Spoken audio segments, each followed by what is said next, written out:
A former Hinds County supervisor is calling on the city of Jackson to seek a restraining order against JXN Water.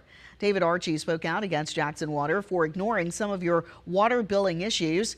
Archie's comments come weeks after interim third-party manager Ted Hennepin announced his plans to increase water rates, citing an ongoing cash shortage. They also come as customers across the city continue to report issues with their bills. Archie called it a humanitarian crisis. He says overly high bills, meanwhile, could drive people from the city who would rather relocate than pay.